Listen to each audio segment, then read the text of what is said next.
Lagos, the nation's commercial capital. This is the News at 10.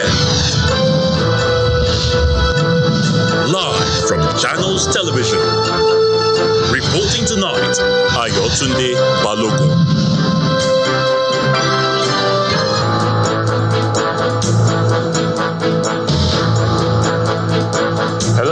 Welcome. Tonight, Nigeria's service chiefs vow to resist any unlawful change of government amid the nationwide protests rocking the nation. The Inspector General of Police says the police, military and other security agencies did not use excessive force on the protesters. The Kano State Police arrest foreign nationals accused of sponsoring protesters carrying a Russian flag. Police Commissioner Salman Dogo says the police and other security agencies will clamp down on anyone attempting to tamper with the security of the state. And the Kaduna State Governor inspects shops, public and private offices vandalized by hoodlums. Governor Ubasani says sponsors of the violent protests in Kaduna are planning to bring anarchy using gullible-minded children of the poor. On business news, Unity Bank and Providence Bank merge interests following approval from the central bank.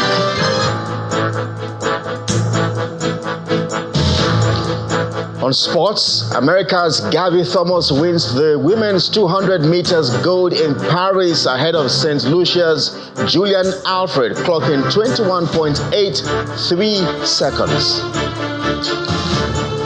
And from Abuja, the nation's capital, former Chief Whip of the Senate, Senator Ali Ndume, apologizes to the leadership of the ruling All Progressives Congress, APC, for not consulting the party before publicly accusing President Bola Tinubu's government of maladministration.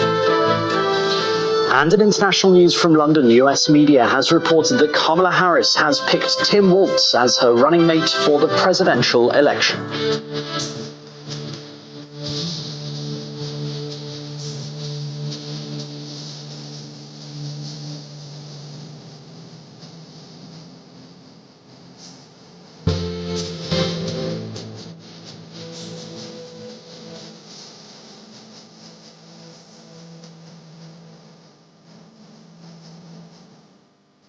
The Chief of Defense Staff, General Christopher Musa, has read the right act to protesters, saying the armed forces are prepared to deal with all enemies of the Nigerian state. Speaking in Abuja at a joint media briefing of heads of security agencies, General Musa says the armed forces are united in their resolve to deal with anyone or groups of persons who attempt to destabilize the country. Also speaking at the event, the Inspector General of Police, Kayode Egbetukun, denied allegations of deploying live ammunition to disperse protesters, while stating that those flying foreign flags will be prosecuted for treason. At the instance of the Chief of Defense Staff, heads of security agencies converged on the conference hall of the Defense Headquarters for this unusual news conference.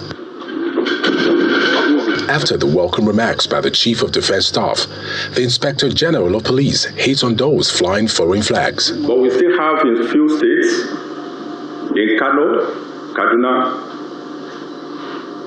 Katsina and Bauchi State, group of people who started subversive campaign, waving flags of other countries, and openly calling for military takeover of government.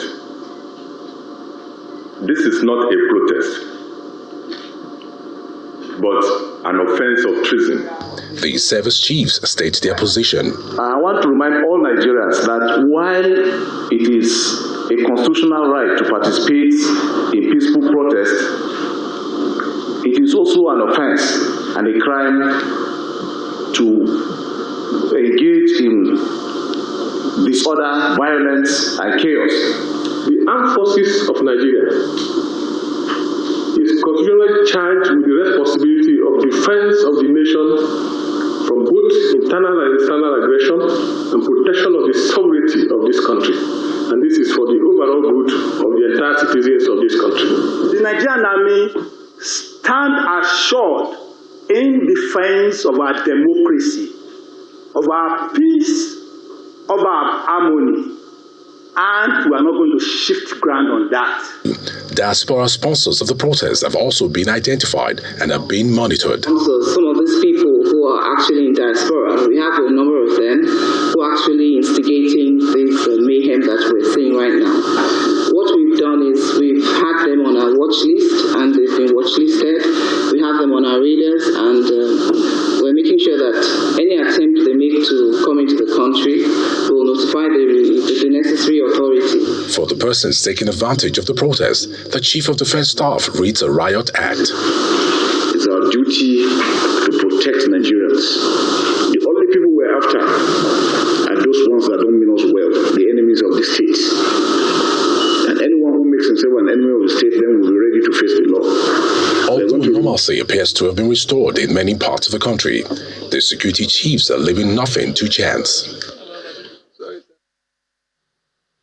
Meanwhile, the Department of State Services has announced plans to name the sponsors of persons flying foreign flags with the aim of promoting insurrection in the country. Speaking at the joint news conference in Abuja, spokesperson of the service, Peter Ofili, says the identities of the persons will soon be made public, as he urges Nigerians to be patient with the federal government.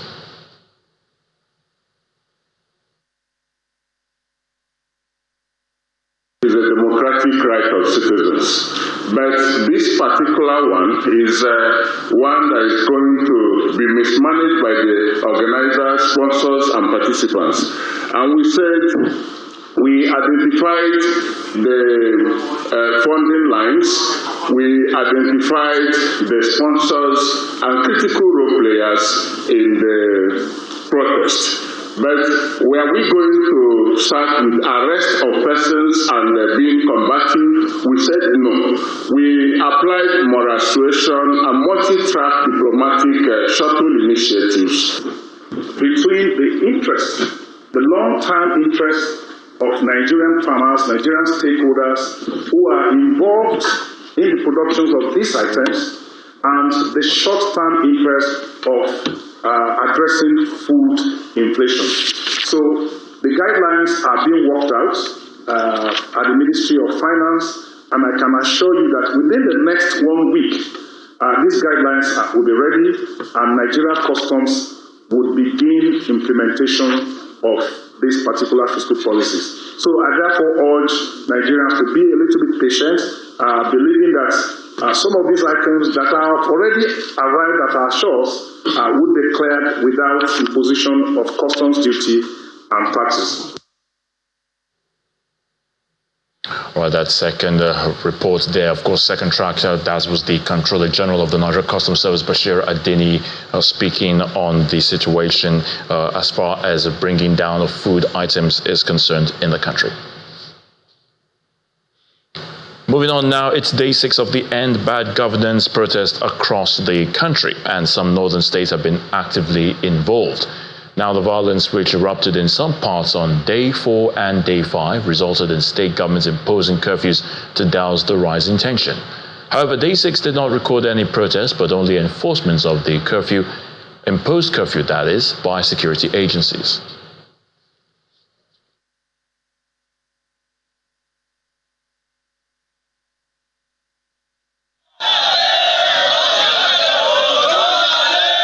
Since the End Bad Governance protest commenced on August the 1st, some states in the northern part of Nigeria have seen more than others, particularly Kaduna, Kano, Gombe, Borno, and Bauchi states. The essence of the protest was, however, lost to the activities of hoodlums who went berserk, looting and destroying properties in some states on day 4 and 5. Well on ground. The state governments responded with the declaration of 24-hour curfews. This was followed by convening of Security Council meetings in various states in the north.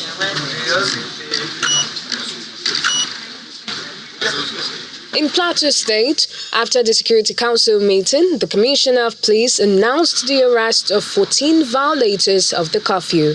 Everybody should remain indoors. Those that are trekking, henceforth we are going to be picking them. And so far we have made 14 arrests.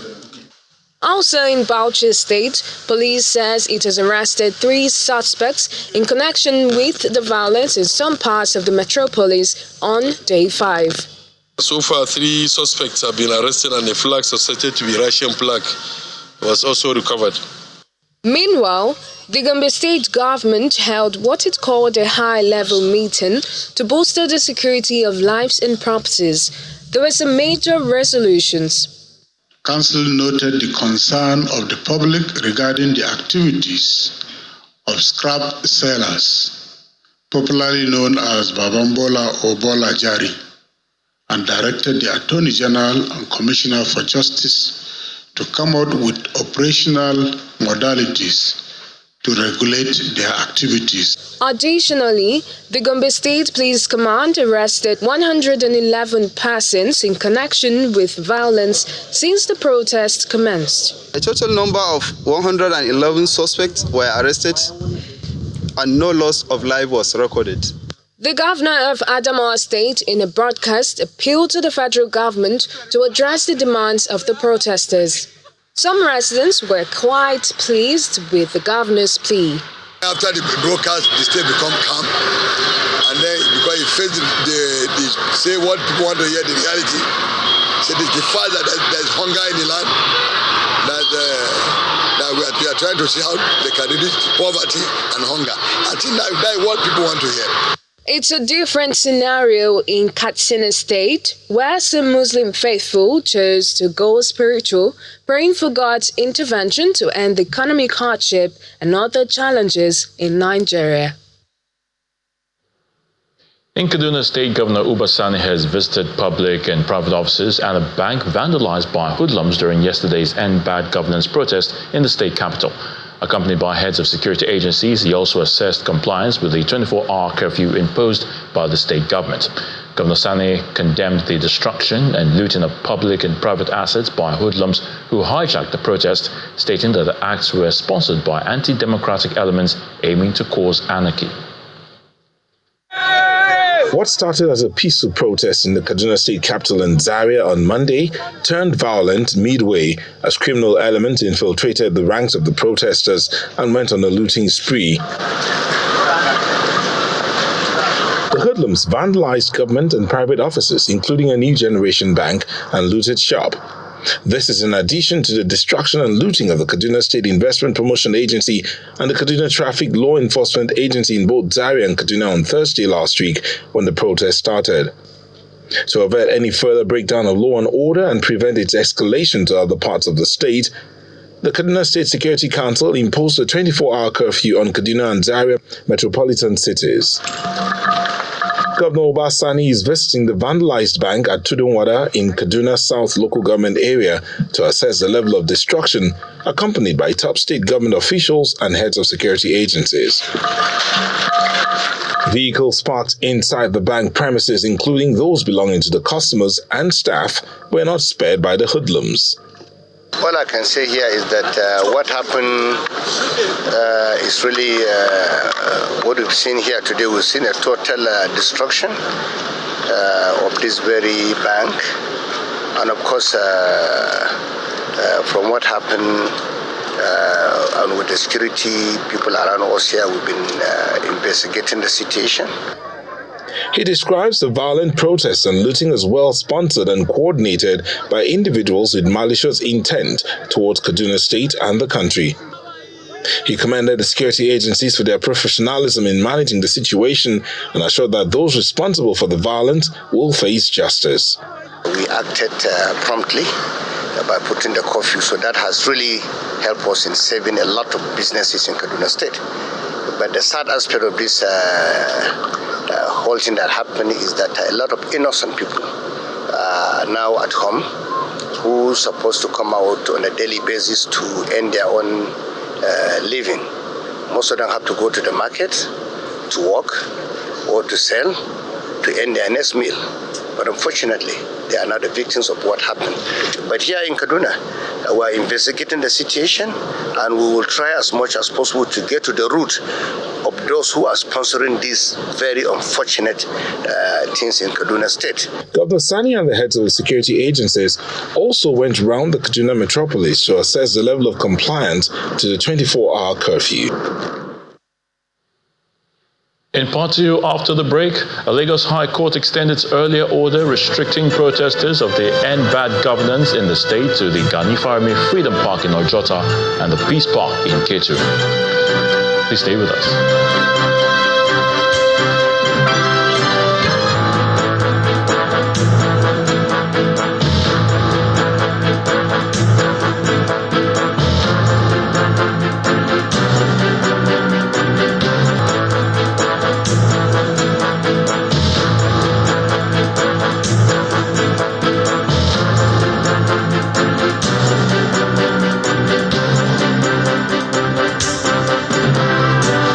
Welcome back. If you've just joined us, you're watching the news at 10 live on Channels Television Lagos. A reminder of our top stories. Nigeria's service chiefs vow to resist any unlawful change of government amid the nationwide protests rocking the nation. The Inspector General of Police says the police, military and other security agencies did not use excessive force on the protesters. The Kano State Police arrest foreign nationals accused of sponsoring protesters carrying a Russian flag. Police Commissioner Salman Dogo says the police and other security agencies will clamp down on anyone attempting to tamper with the security of the state. And the Kaduna State government inspects shops, public and private offices vandalized by hoodlums. Governor Uba Sani says sponsors of the violent protest in Kaduna are planning to bring anarchy using gullible-minded children of the poor.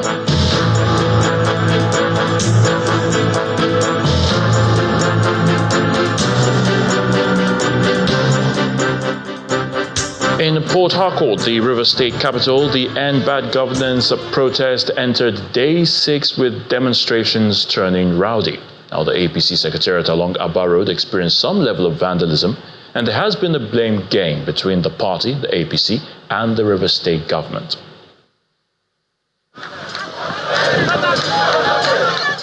The hashtag End Bad Governance protest has entered day 6. And the protesters haven't slowed down in Port Harcourt, the River State capital, as they marched from Ada George Road, where the FCT minister's residence is, through NTA Road and onto the Obirikwiri bypass, which straddles the east-west road. A protester says they are not stopping until the president does something about the refineries and the cost of petrol. When may our refinery begin to work? You understand? If our refinery work, our fuel price will come down. Then price of things in the market will come down drastically, my brother. I think so. So if the president reduce the price of petrol today, would I go stop protest?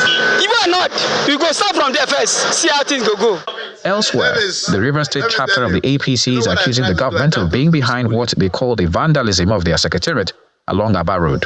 The chairman, Tony Okocha, accuses Governor Fubara of encouraging the hoodlums who carried out the act. We had information that they have been paid to destroy our party secretariat. And who is paying them? They are being paid and sponsored by the government of River State, whose interest, as far as this matter is concerned, is to make River State at the epicenter of protests. Somebody asked me, how would I link it to the governor? That about what is happening in Kaduna and all that. I said, those areas are volatile already. They are. So that these protests have become protracted, that these protests have become destructive, of course, speaks a whole lot. All right? And you see, the only person who is enjoying the entire thing in the whole state is the governor and his convoy. In a swift reaction, however, the River State Commissioner for Information, Joe Johnson, refuted the allegations, saying the governor showed leadership in addressing the protesters on day 1, which reduced the tension. He further accused the APC of being frustrated and having destructive tendencies. What they are doing now is the kicking of a dying horse, and I believe strongly that they know that it's not in our bloodline. The governor of the state, Siminala Ifubara, is not given to destructive tendencies. If there are those who have such in their gene, you all know. And we are too busy with the affairs of the state. So River State government cannot in any form or guise do anything that will bring disrepute to the people of the state. It's safe to say the protests aren't slowing down, but it's getting rowdier, and the city is walking a thin line as the security agencies battle to maintain law and order in the state. Charles Oporom, Channels Television News.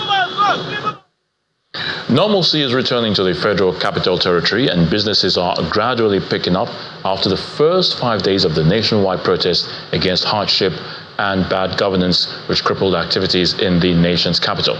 Our crew drove around the city center and its environs today for an update on the ongoing protest and found out that many people are now returning to work amidst heavy security in strategic places in the city. However, the former country director of Action Aid Nigeria, Mrs. Ene Obi, is leading a sit-out at the Moshood Abiola Stadium to continue with the protest. It is day 6 of the nationwide protest against hardship and bad governance.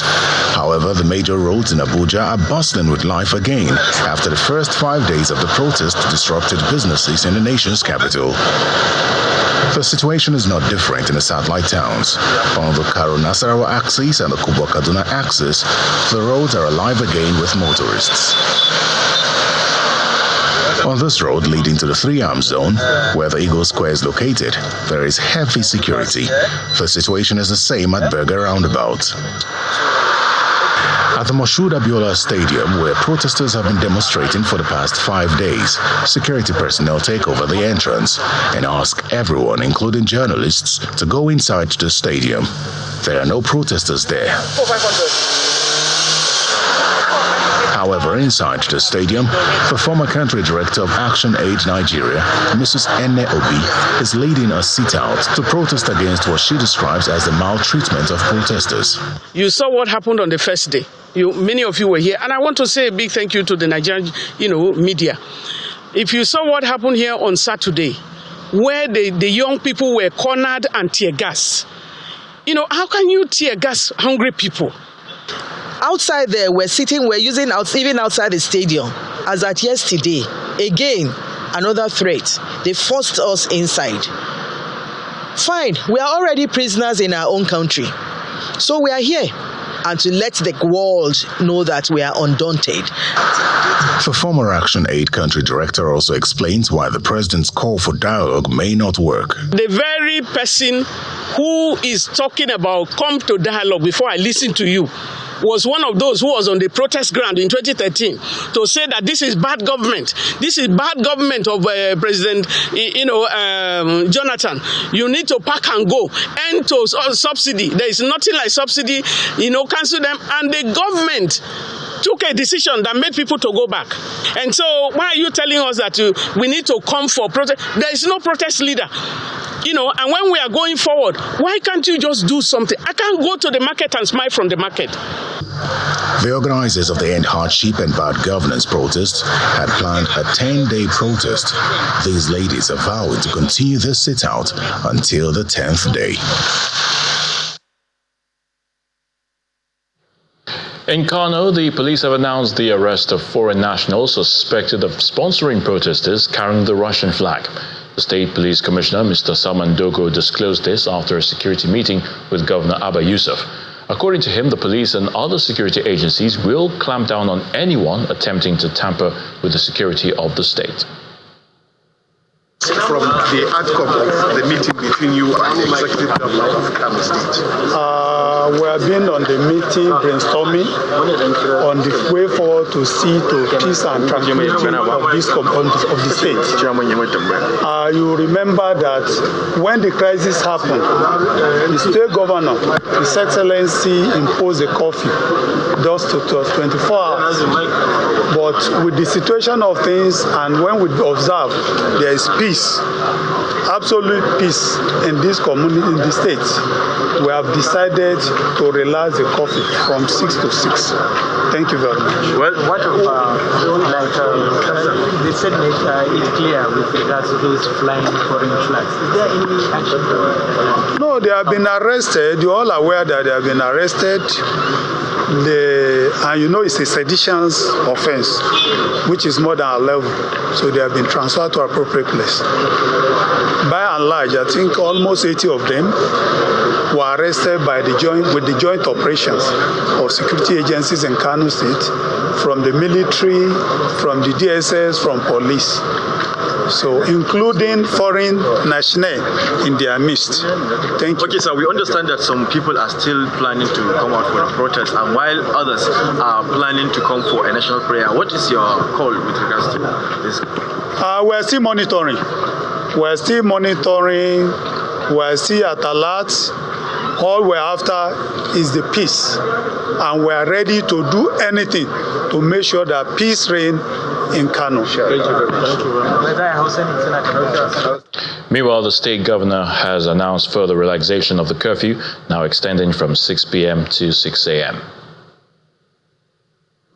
As you are aware, honorable members, this situation made it necessary for the government to, in consultation with the security agencies, declare 24-hour curfew on Thursday, which has now been reviewed so that people can come out from 8 a.m. to 2 p.m. daily to conduct their businesses, pending the assessment of the situation by the security agencies. But let me say that this morning we have had a lengthy Security Council meeting where we deliberated and reviewed the situation as it is as of today. And let me say that the outcome of the council meeting has been very, very positive.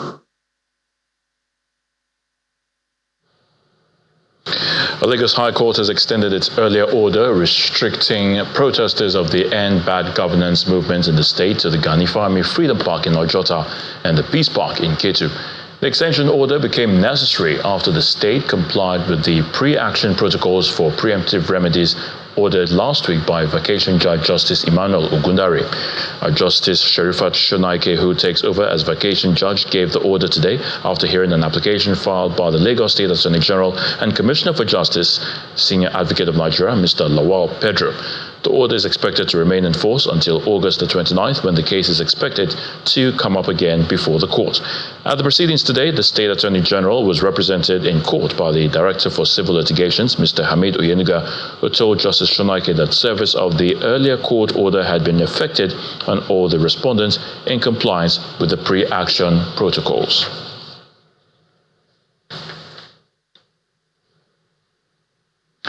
Still ahead on the news at 10, Unity Bank and Providence Bank merge interests following approval from the central bank. That will be on Business News. Please join us again.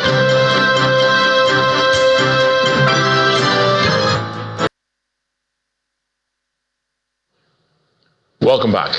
Human rights lawyer Femi Falana has weighed in on the issue of disbursement of funds to the state governments and the Federal Capital Territory in the last 10 months. Now, Mr. Falana explained that protesters should now go to the states, meet their representatives, and then ask what projects the federal government's disbursements will be used for. He spoke on our political program, Politics Today. The removal of fuel subsidy last year had enriched the three tiers of government in the country: the federal government, the local government, and state government. And in June last year, yes, 900 billion naira was shared, but actually what came to the coffers then was 1.9 trillion. Now, happily, the federal government has now been compelled to say the total sum of 570 billion naira had gone to the states in the last 9 months or thereabout. So if you have that kind of money in our country, I am challenging the elite. I'm challenging our people, traditional institutions, youth organizations, women groups, and the rest of them to go to each of the states and demand from the governments what projects are going to be carried out from this fund.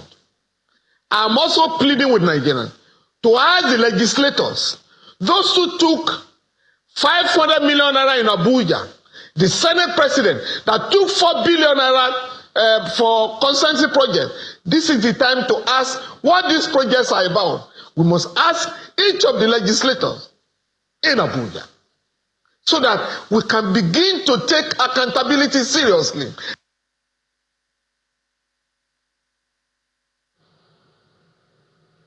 So let's now head to the nation's capital, and Gloria Mizoke is standing by to give us the very latest from our Abuja studio. Hello, Gloria. Many thanks, Ayo. We turn attention now to a former chief whip of the Senate, Senator Ali Ndume, who has apologized to the leadership of the ruling All Progressives Congress, APC, for not consulting with the party before publicly accusing President Bola Tinubu's government of maladministration. Senator Ndume, who represents Borno South in the upper chamber of the National Assembly, however, says that he stands by his words, insisting that whatever he said or did was born out of patriotism. Yesterday, I was invited by the party, and here I am to discuss some family matters. Actually, the national chairman is not only a chairman to me, but a senior, a father, So with what has happened, which you are all aware, it is not surprising that I was invited to hear my own side. And we had family discussions. And actually, I've accepted the mistake of not talking to the party as the last point. And I promised the party that all my observations as a senior member of the family should have terminated or ended with the party. And that is something that moving forward. But whatever I said or whatever I did was out of patriotism. And those issues may be said strongly, but they are true. But then I should have talked to the party as the last bus stop. The annual CEO Apprentice Youth Entrepreneurship and Leadership Academy 2024 has opened in Lagos. Organizers say the event aims to raise aspirations of participants, help them develop an innovative and leadership mindset in business and wealth creation. These young stars are gathered here courtesy of the Youth Entrepreneurship and Leadership Academy, YELA. It's the third annual CEO Apprentice program taking place at the Oriental Hotel in Victoria Island, Lagos. The training aims to equip participants with in-depth knowledge in entrepreneurship idea generation and development, as well as opportunities for networking and to help them maximize their potential. Between now and the end of next week, where the program is ending, they are going to witness significant transformation in their individual personality, who they are. So success is who you are. So that is the core of what we are trying to do in this year 2024. For the participants, it's an opportunity for them to learn from the masters. When we were doing the group project, I really felt confident in my group, and I think I really like where my group is heading to and what we can do. It's teaching me ways I can make money, ways I can talk to people. It's even teaching me how to interact socially. It has like Mr. Ife said, he said that in order to achieve what we want to do, we have to come out of our comfort zone. So I feel really inspired by what he has taught us. Others say they are delighted to be part of the program as they believe it will expand their horizon. When I came to Yela, it teaches me, it motivated me that failure is just a lesson, and it gave me opportunity. It enlightened my understanding and my morals. My innovation has actually been increasing since I've came here. I've been thinking about problems more, how to fix it. As my dad has always been telling me that you should be thinking about problems so you can fix it. And so yeah, I think it's been good. At the end of this exercise, attendees are expected to present their business plans to a panel of judges for a chance to win $1,000 to launch their startups. Ahmadius University, Amizi, a private tertiary institution, has announced plans to begin academic activities for the 2024-2025 session in September this year, opening doors to students seeking globally competitive and world-class education. Speaking during the guided tour and unveiling exercise of the university facilities located in Amizi in Kano local government area of Abia State, the chairman of the Board of Trustees of Ahmadius University, Dr. Godwin Nwabunka, says the institution is a product of the ecosystem. The doors for quality tertiary education have been opened in the serene town of Amizi, Ukwano local government area of Abia State. As the chairman, Board of Trustees of the newly licensed Ahmadius University, Dr. Godwin Nwabunka, top members of the University Council and other stakeholders gathered at the institution's Senate building. We have print resources. They briefed the media on some of the numerous activities lined up for the institution's Open Day week. This is followed by a tour from the Faculty of Social and Management Sciences to the Faculty of Engineering, the library, and hostel, among others. The aim is to show that all facilities are in place and the Ahmadius University team is ready for the task ahead. What we stand to demonstrate is that indeed good things can come out of this country and that good things can come out of the bottom of the pyramid. We are here to change the narrative. So as we promote excellence, innovation, and change the narrative generally in education. According to the Vice Chancellor, Professor Samuel Nzota, the institution, which is set to launch in September, offers 19 undergraduate programs across 4 faculties as approved by the National University Commission. The vision of Ahmadius University is to produce globally competitive, morally sound, and practically oriented graduates that will positively impact on societal sustainable development. Other principal officers also speak about the expectations from this institution. Our papers, documentation, and the pictures of what we put up in place here were considered. People also came to follow up on what we did after the first visit. Then eventually, on June 9th, 2023, the National University Commission issued the provisional license for the takeoff of Ahmadius University. There are some people actually addicted to, reading physical books other than the ones that you read virtually. So we have catered for the needs of such category of people and also made provision for people that wouldn't want to, spend a lot of time in the library, that would want to prefer to stay in their room, use their phone or their, laptops. With the activities lined up for the Open Day week of Ahmadius University, the management says all is now set to officially begin its operational activities by September 2024, with 500 pioneer students. Well, that's it from the nation's capital. It's over now to Will Ibong in Lagos for business news. Banking so easy, so simple. Dial *894# now to experience it. You first, First Bank.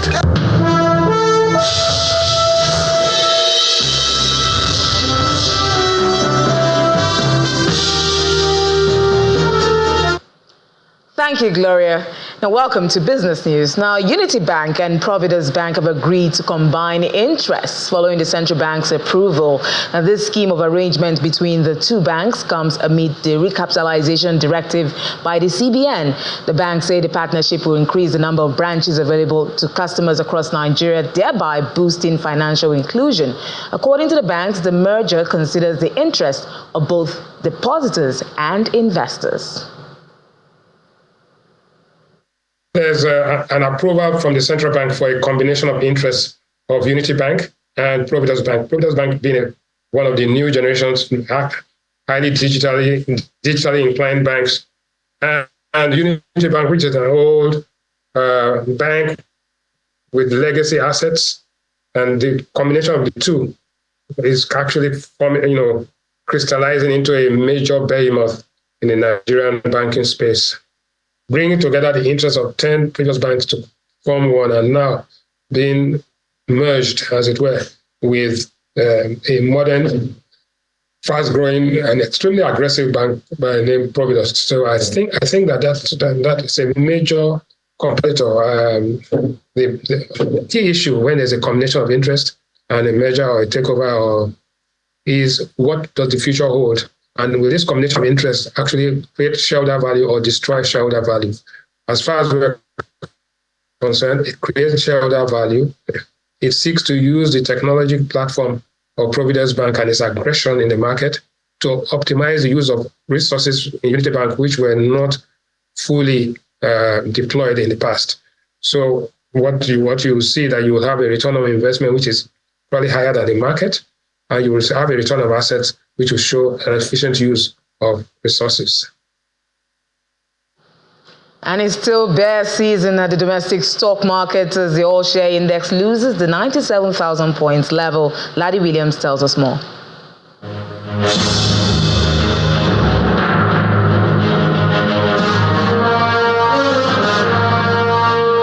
Hello and welcome to the market close after the global market rout yesterday, but most markets are recovered today, but not the NGX. But let's look at the gainers chart now. We see Academy Press leading that counter up 10%, 2 naira 20 kobo. Nascon 32 naira 45 kobo, another 10% close today. But let's look at the losers counter now. Let's see the reason why the market is down. We see heavyweight Boa Cement 128 naira 90 kobo, down 9.99%. Countering the gain on the share price of MTN Nigeria, but we see the drop with BOA could be, related to the recent earnings report showing cost of sales up about 134% and pre-tax profit of the company declining by about 54% year on year. We also see some tier 1 banks also adding, to the downturn today. So we see the banking counter too was impacted today. So a second trading day of this week, but the bears again dominating, and you see the all-share index down 0.67% at 96,928 points. I'm Laddie Williams, and that's the stock market report.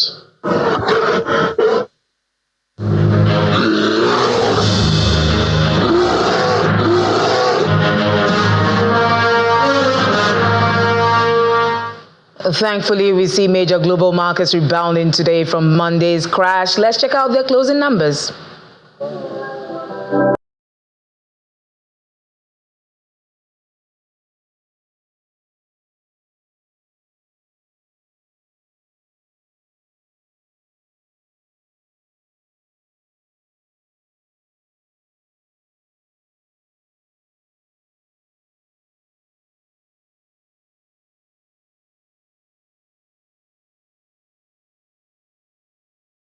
This news is back to Ayotunde for the rest of the news at 10.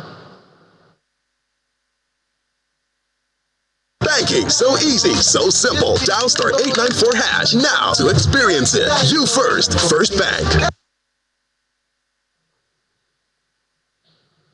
Thank you, Will. U.S. Vice President Kamala Harris has named Minnesota Governor Tim Walz as her running mate for the upcoming U.S. presidential election.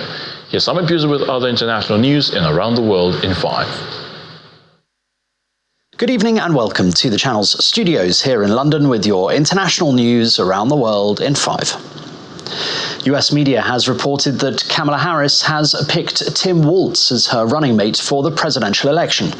This is actually very fun. Walz, the Minnesota governor and a former high school teacher, will become vice president if Harris beats Donald Trump in November. Harris interviewed several top contenders in Washington, D.C. over the weekend and reportedly had not made up her mind until earlier today. The announcement comes as Harris begins a tour of key battleground states, starting with a rally in Philadelphia, where Harris will officially introduce Walz as her running mate. Parliament has been dissolved in Bangladesh, a key demand of student protest leaders who have also said they will not accept a military-led government. Video has also emerged of the moment protesters stormed the Parliament building. People in Dhaka have visited the looted residence of Bangladesh's former Prime Minister Sheikh Hasina a day after she resigned and fled the country following violent protests demanding her ousting. People were seen roaming through hollowed-out rooms littered with damaged furniture and shattered glass left by jubilant protesters who stormed unopposed into the premises. It comes after nearly 300 people were killed in weeks of violence across the country that began last month after student groups demanded scrapping of a controversial quota system in government jobs. We have seen the announcement that Prime Minister Hasina resigned from her position and departed Bangladesh. We are monitoring the situation carefully. The United States stands with the people of Bangladesh. We urge all parties to refrain from further violence.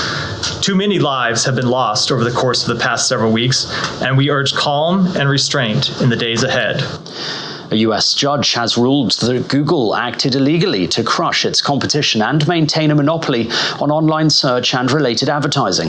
The landmark decision is a major blow to Alphabet, Google's parent company, and could reshape how technology giants do business. Google was sued by the US Department of Justice in 2020 over its control of about 90% of the online search market. It is one of several lawsuits that have been filed against the big tech companies as US antitrust authorities attempt to strengthen competition in the industry. The Venezuelan Attorney General, a close ally of President Nicolas Maduro, has announced he is investigating opposition leaders Maria Corina Machado and Edmundo Gonzalez for alleged incitement to insurrection. The opposition leaders had earlier called on the security forces to side with the people and ignore any orders to repress the anti-government protests. Tension has been running high since the Electoral Authority, which is closely aligned with the government, declared Mr. Maduro the winner without making detailed voting tallies public. The opposition has uploaded copies of the voting tallies as evidence that it was Mr. Gonzalez and not President Maduro who won the election. Sir Keir Starmer has condemned comments made by Elon Musk suggesting that civil war is inevitable following a violent unrest in the UK. The owner of X, formerly Twitter, posted the remarks on the platform in response to a video showing people aiming fireworks at police. Fires burned on the streets of Belfast as riots again swept across towns and cities across the United Kingdom. The fatal stabbing of 3 young girls in the northwest English town of Southport last week has been seized on by anti-immigrant and anti-Muslim groups, with disinformation spread online and amplified by high-profile right-wing figures to spark disorder in towns and cities. Banksy, the renowned but secretive street artist, has revealed a new stencil-style artwork in southwest London depicting a goat on a ledge with falling rocks. The piece, located near Kew Bridge in Richmond, was confirmed as authentic with a post on Banksy's Instagram, though it was left without a caption inviting personal interpretations. This latest Banksy installation attracted numerous onlookers who paused on the street to appreciate the artwork. And a golfer in Sacramento has had a lucky escape after narrowly dodging a small plane which crash-landed on the golf course. The pilot, who had taken off from McClellan Air Force Base, experienced complete mechanical failure at about 400 feet, according to the Sacramento Fire Department. Although a golfer was near the plane when it crashed, no one on the ground was injured, and the pilot only sustained minor cuts. And that's your international news around the world in 5. Now back to the channel's studios in Lagos.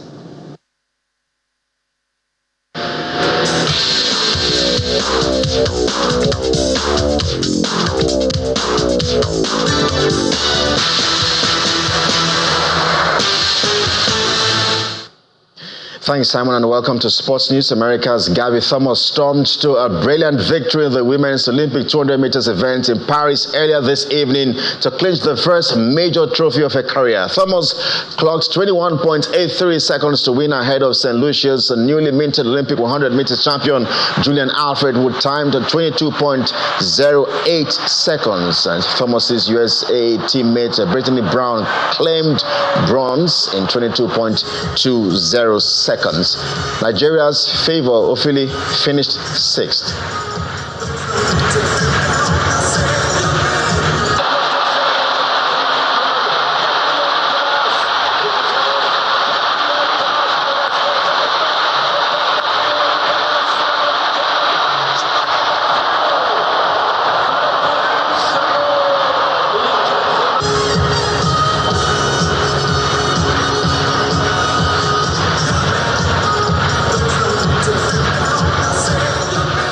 And wrestling, Nigeria's Blessing Oborududu missed out on a podium placement in the women's 68 kg event, losing 3-0 victory on points to Japan's Nonoka Ozaki. The Nigerian wrestler gave it her best shot, but it was not just her night.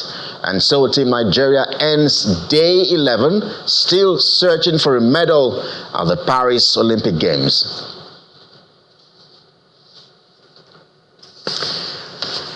And that's what's tonight. I'm Kelly. It's back to you today.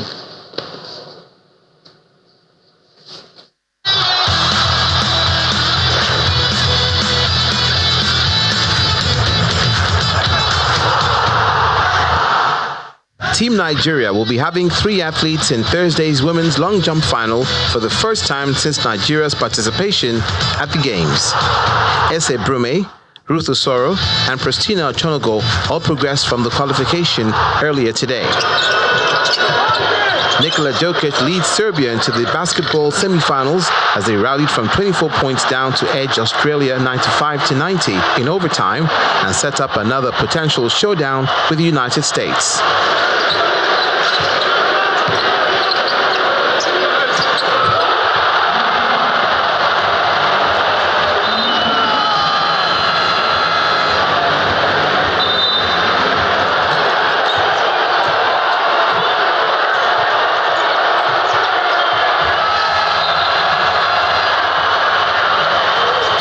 World Cup champions Germany, fueled by 18 points from Franz Wagner, weathered an early storm to beat Greece 76-63 and reached the semi-finals for the first time.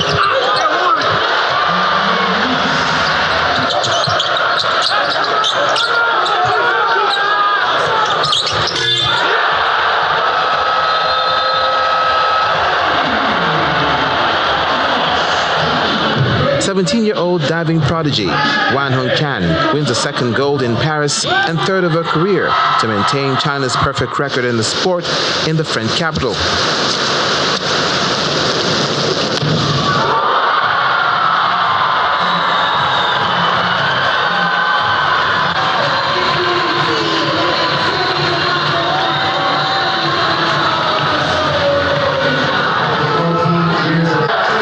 Australian teenage skateboarding sensation Arisa True wins gold in the women's park event, edging out Japan's Kakona Hiraki in silver and Britain's injured Sky Brown in bronze.